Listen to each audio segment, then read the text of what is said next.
So it's always said, I'd rather be laughing than crying. Maybe all you could do about last night was laugh because we have turned into the laughing stock of this league. To see where we were slated to be 4 months ago, 5 months ago, over the summer, and to see where we are now is just ridiculous. But anyway, welcome, New York Jet fans and NFL fans. Happy Monday evening to you. It is November 13th, 2023, 5:22 p.m. And tonight, the Broncos will be in Buffalo to finish off Week 10 in a game where if the Jets would have won yesterday, you're looking at tonight's game as, all right, let's go Denver, and you're still doing that, but I mean, really, there's just so much fans can take.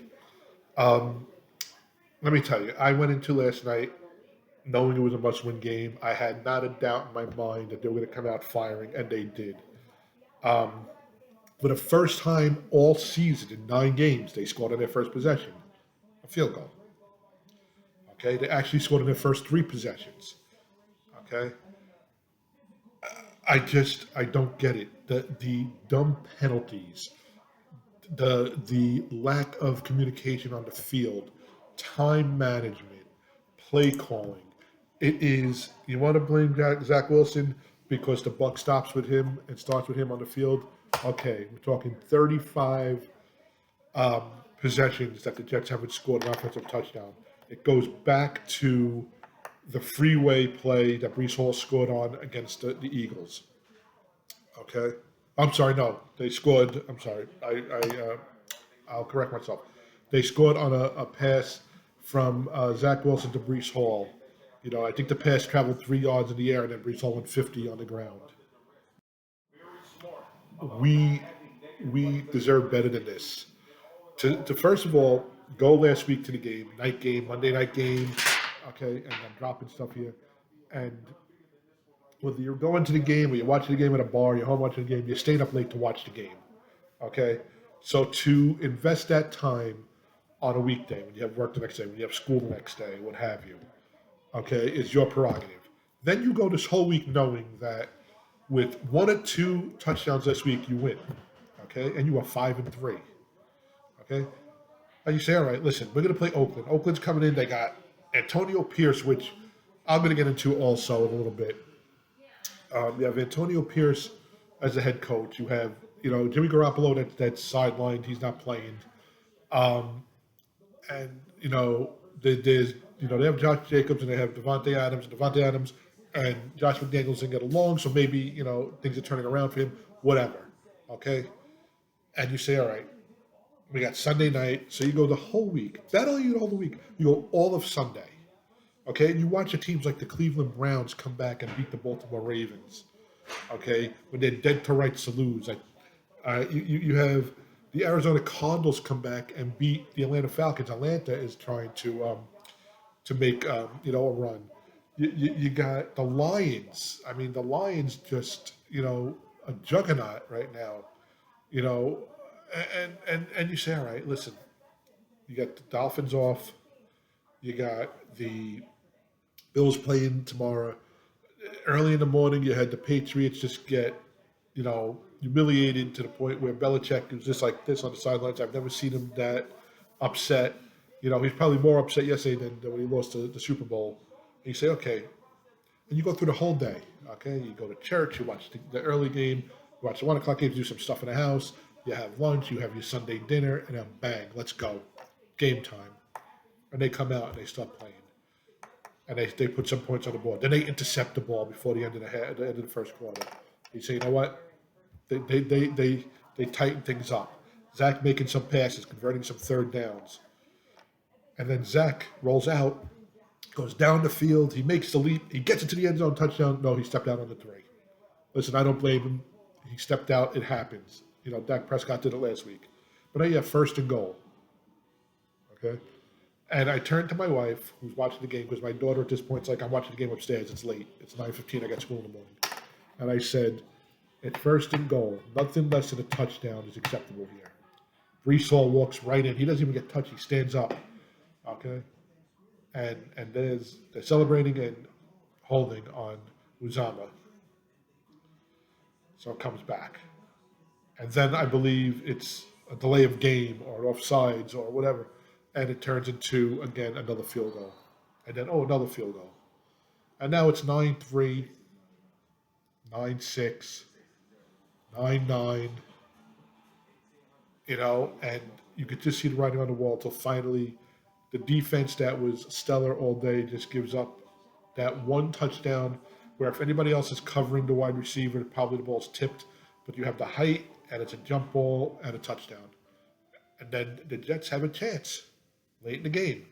And Zach throws a pass to Lazard, who, again, Lazard, I know we didn't draft him, but, he comes up with, with the rankings of, I can't even remember names, but those second round picks, Stephen Hill and who else, that just can't hold on to the ball, And yes, Zach didn't see the DB come back. He made a nice play on the ball, but Lazard then has to turn into a defender. Even if you take a pass interference, offensive pass interference call, you didn't turn the ball over. And it just kills it. Zach had an intentional grounding early in the game. So I mean, at that point, he should have took the sack. The sack would have probably been less yardage lost. It's just ridiculous. And then they get a chance again with time winding down. And you know what? They can't do it. They don't have enough time. They can't get across the field. Lazard almost dropped another one. And you see the frustration. You see Garrett Wilson. And at one point, Garrett Wilson looked like he spaced out on the field. He caught a pass and he actually stopped his route and ran out of bounds for some reason. And my older daughter, who came home now, was watching it with me. She's like, "What happened there?" And I'm like, "I don't know what he saw. I don't know what was going through his mind." But the frustrations to see this game and to see this team lose, okay, and then to have to think about this all night, and and it got to me because I could not sleep last night, okay, and it pissed me off. It pissed me off that I invest, and I'm not even talking the money because it's my choice to do that.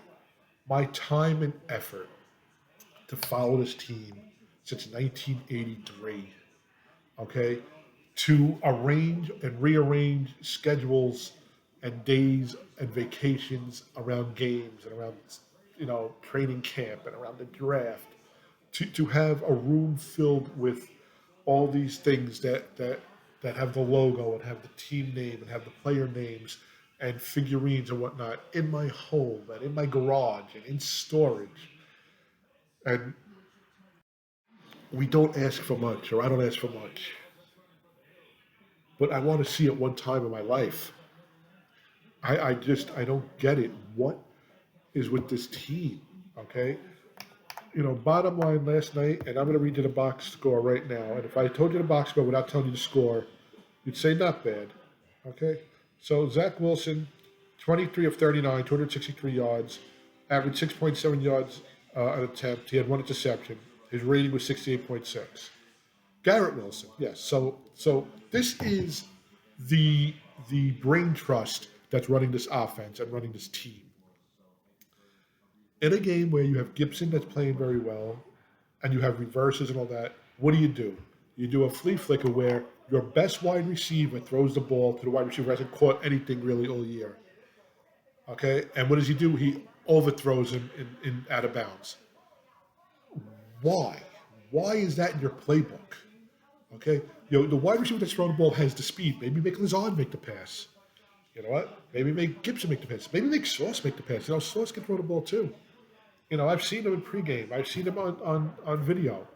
But that's what your offensive coordinator, that's what your game plan comes up with. Okay? I just don't get it. What are you thinking? Okay? Then with time running down, it takes you like 8 seconds to call a timeout. So instead of having 19 or 20 seconds, you have 13 seconds. Okay? And then what does Zach Wilson do? Throws the ball over the middle. Don't throw it to the sidelines. No, let's throw it over the middle. That's 2 weeks in a row.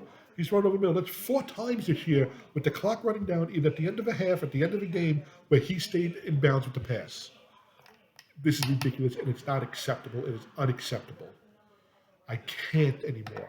How do fans like us watch the game from our couch, from the seats, from the bar, from wherever, I could tell you the play call it's going to be? How?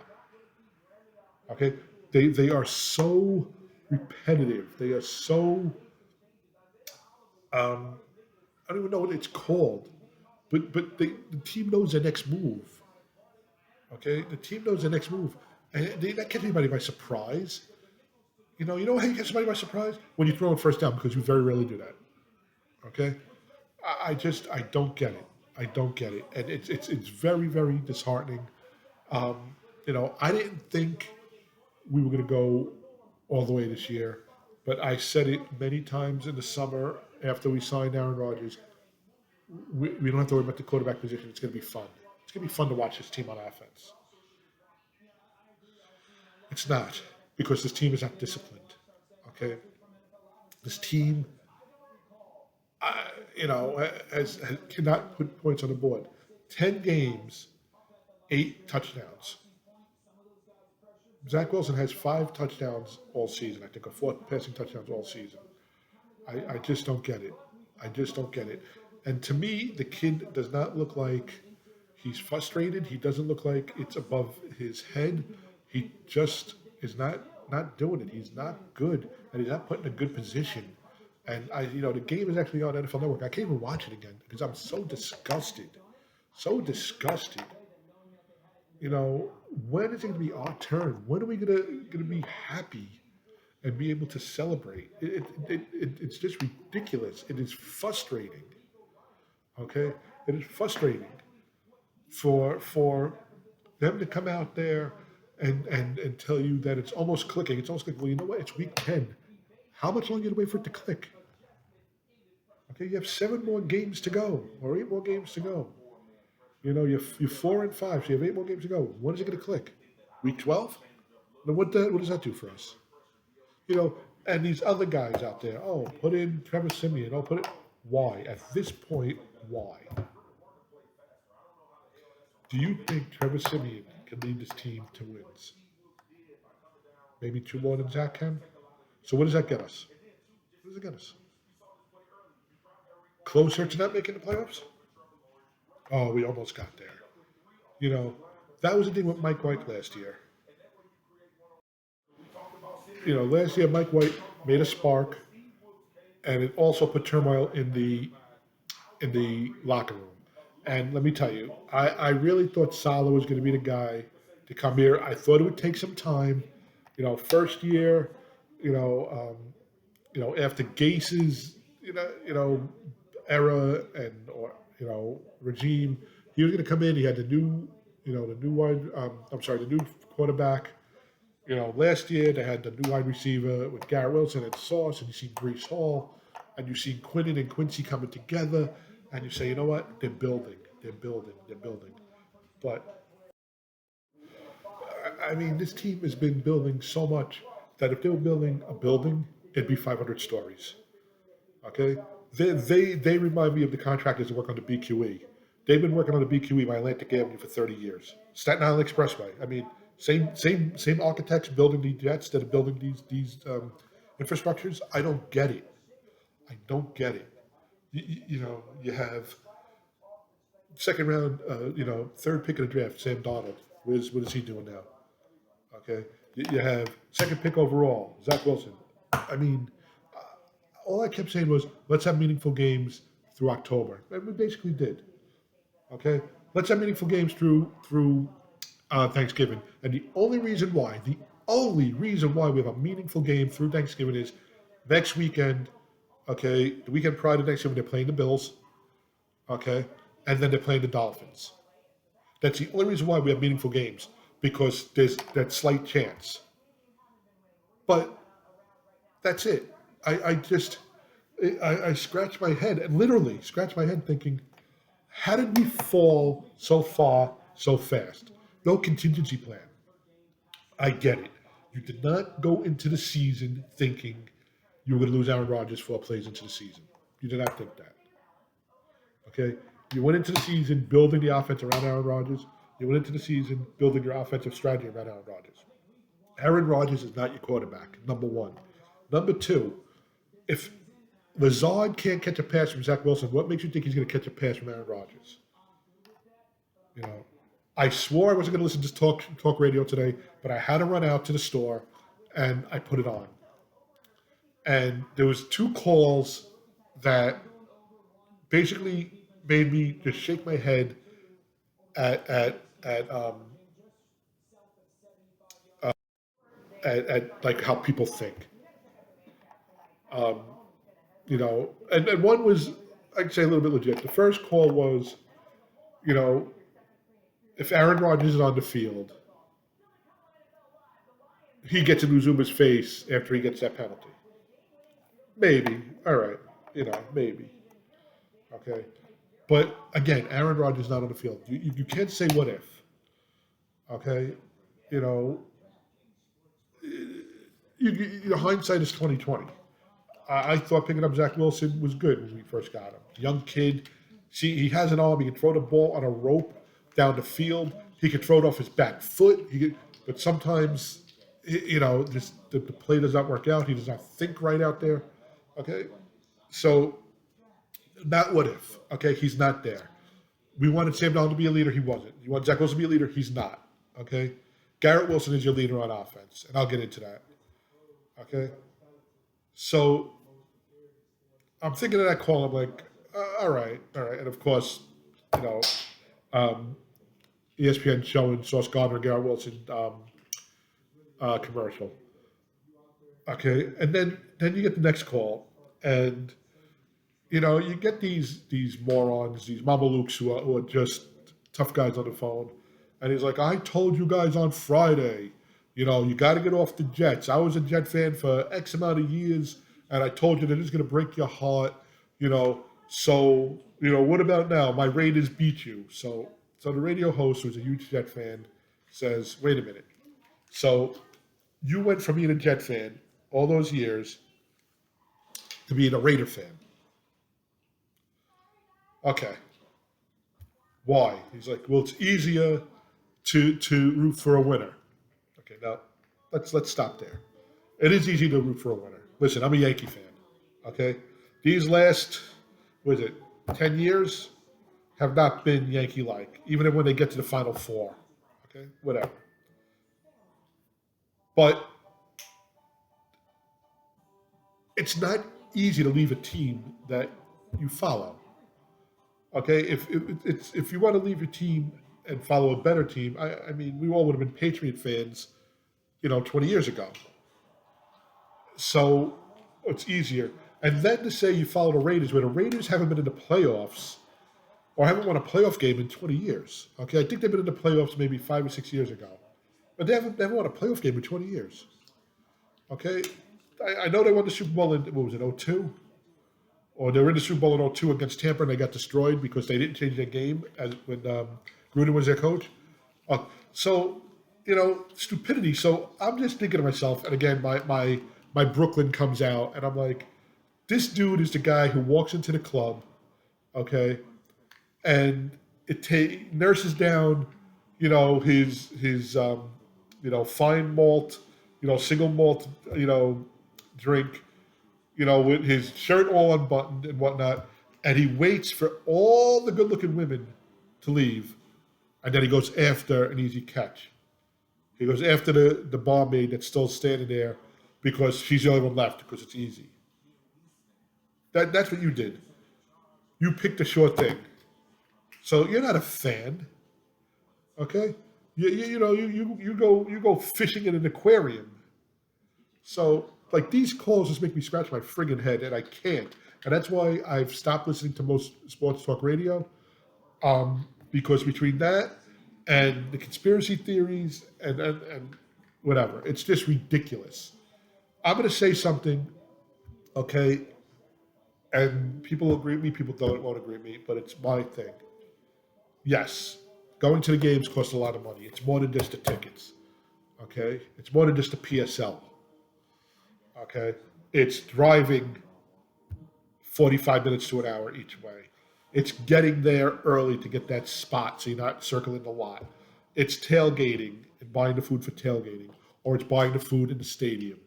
Okay, it's getting new colors every year. Every year I buy at least one new color for me and the kids. It's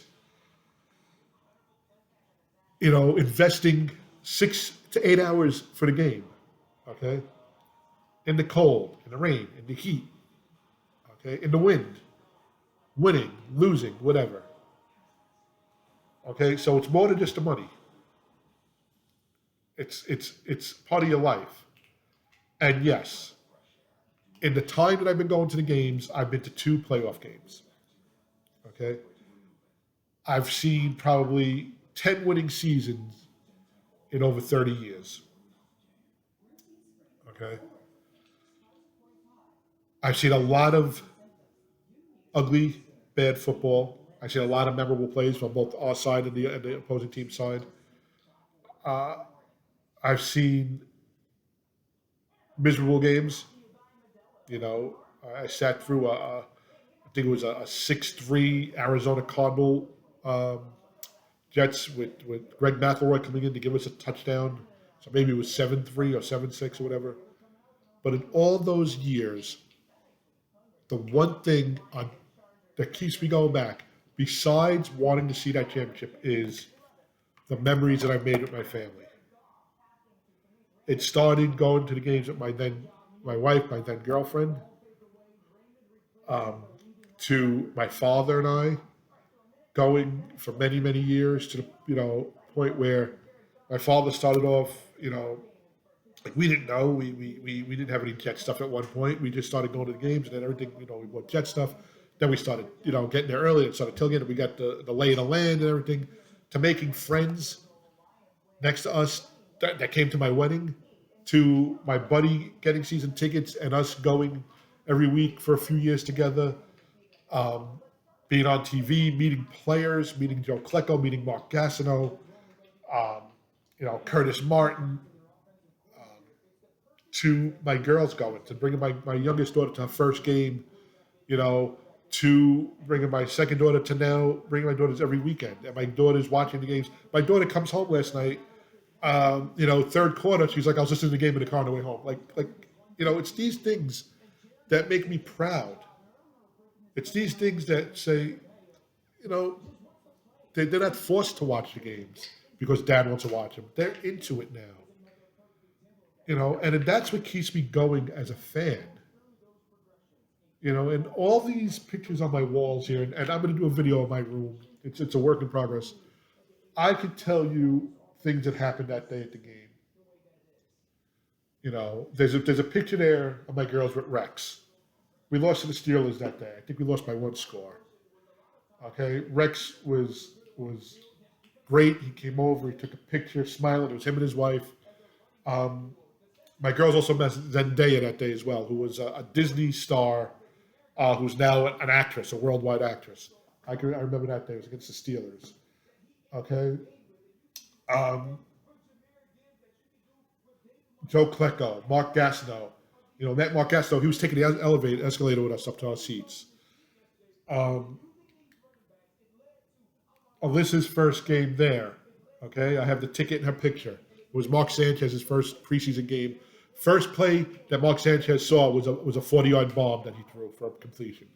So these things, and I have a picture there, me, my 2 girls, and my wife from the Hall of Fame game this year.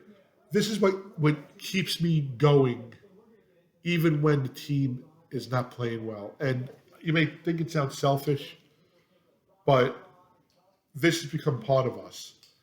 And I know one day we're going to celebrate watching them do what we've been waiting for them to do. And, I hope it's soon. I'm not getting any younger. My kids have never seen a playoff game that they remember. 2010, my youngest daughter was 4. It was just before her 4th birthday. So, there's a glove there from Montez Miles. It's just, a part of us. But that's not to say that I don't want to see them win. I want to be able to enjoy this team successfully. I want what Kansas City's had, what the Patriots had. And I want what the Patriots had is going to be selfish. I mean, let's be honest. That is a dynasty. Okay, that was a juggernaut for 20 years. Okay, I don't know what's going to happen with this team. I've lost all faith in the coaching staff. I've lost all faith in the ones making the decisions because you can't tell me that they see something in Zach Wilson that's going to say, we can go all the way through the playoffs with this kid. And nothing against Zach. I've never had any ill feelings towards anybody who's played for this team. Okay? Because I root for the team. I root for the name on the helmet, not the name on the back. So if you're going to help us win, I'm all in on you. If you're not going to help us win, listen, it's not personal, but next man up. And as a coach, are his hands tied? Is he getting spoken to from up, from the powers to be? Is it Joe Douglas? Is it Woody Johnson? It's a collaborative effort. But Coach Saleh is not the rah-rah, we're going to kick your ass coach anymore. I don't see it. I mean, and I've seen the Jets turn that coach inside out. Pete Carroll. I met Pete Carroll. He was the year as a head coach of the Jets. I met him at training camp in Hofstra, me and my wife. In fact, my wife was like, oh, Pete Carroll, yes, I watched the game. She got so old. And I said, Pete, playoffs this year? And he said to me, the only way is up. And we missed the playoffs that year, and Pete Carroll was gone. Okay? I don't know if he stays, what happens. But then we go 2 years with Rich Kotite. And Kotite was not the best coach in the world, but you know what? He did take the Eagles to the playoffs. Okay? He brought a beat-up team to the playoffs. Parcells, after the AFC Championship game, looked like a beaten man. And then him losing Vinny the following year was his way out. He couldn't do it anymore. And then Parcells went on to coach the Cowboys afterwards. Okay?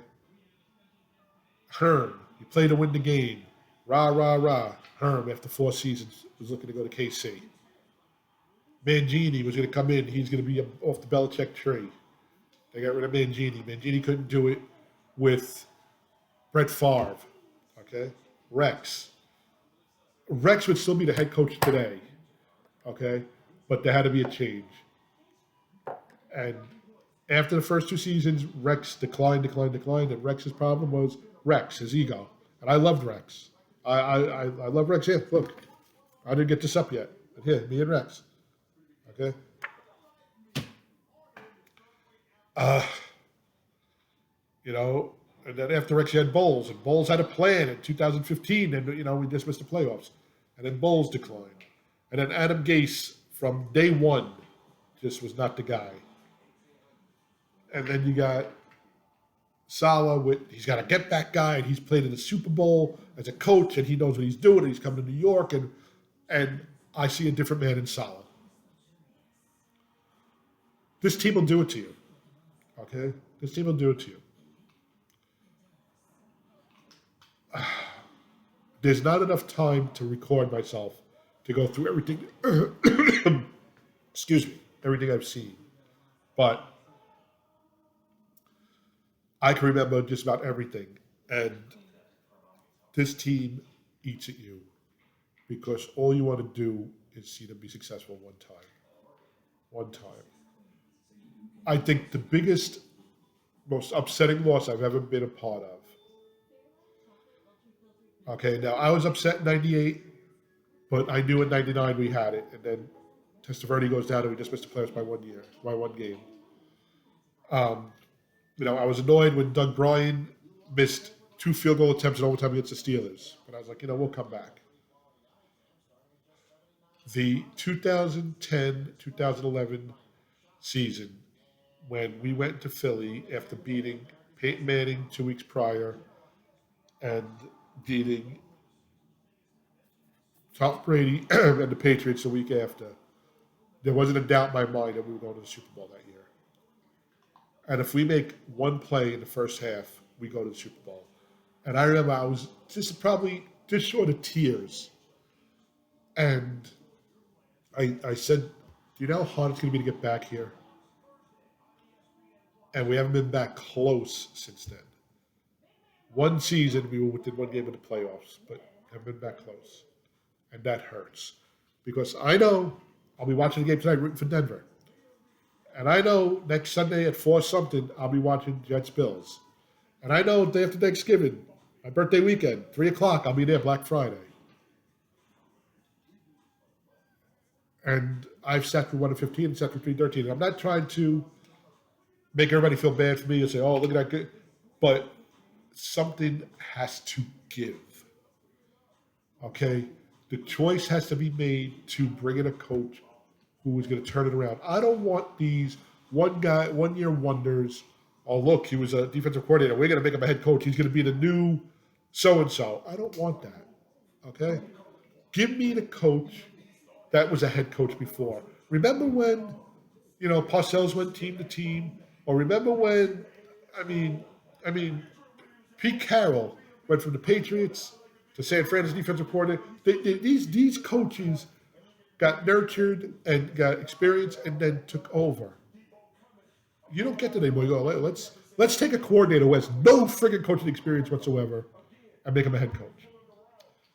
Now, Antonio Pierce. You're 2-0 as head coach. Good for you. You're not a good head coach. You don't have a good team. Okay? You beat the Jets, and, I can't argue with that. But Chris Collinsworth, Antonio Pierce, he was made for this team. Antonio Pierce, Antonio Pierce, NWA. Give me a break. Okay?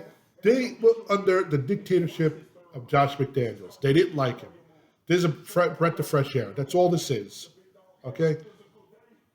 At one point, the cream will rise to the top, and the Raiders will go back to normal. That's all I'm going to say. So anyway, that was my rant. I probably didn't make sense in a lot of these things, but last night didn't make sense, and this whole damn season not make sense. And one last thing. Aaron Rodgers told the sideline reporter last night, Melissa Stark, my goal is to be back for mid-December. Why? And nothing against you, Aaron. If you come back, that's a medical marvel. But if we are at that point, not even sniffing the playoffs, get 100% fully healthy, then come back. Don't try to beat the medical system.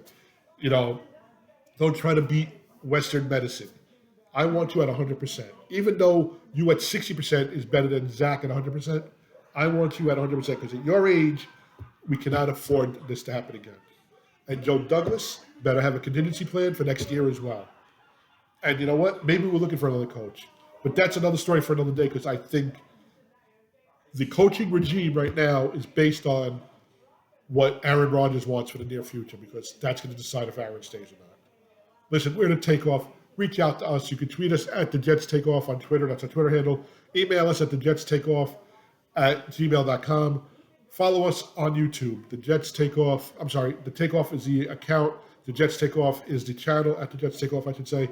We're on TikTok at the Jets Takeoff, and we're on Instagram at the Jets Takeoff. Did you go to Sin City? They say what happens in Vegas stays in Vegas. Some of the players should have stayed in Vegas. Maybe take in, what was it? Who's doing the show there now? Britney Spears has a residency there or something. They don't have the guy with the lion anymore, the two guys. But some of that team should have stayed in Vegas last night. Go play Keno. Go to a $9.99, breakfast buffet, Grand Slam pancake breakfast buffet. Go find gold in the desert like City Slickers. I don't know. But anyway, have a great rest of your week. Have a safe week. Have a happy week. Have a healthy week. Have a blessed week. And I'll talk to you during the week with my preview for next week.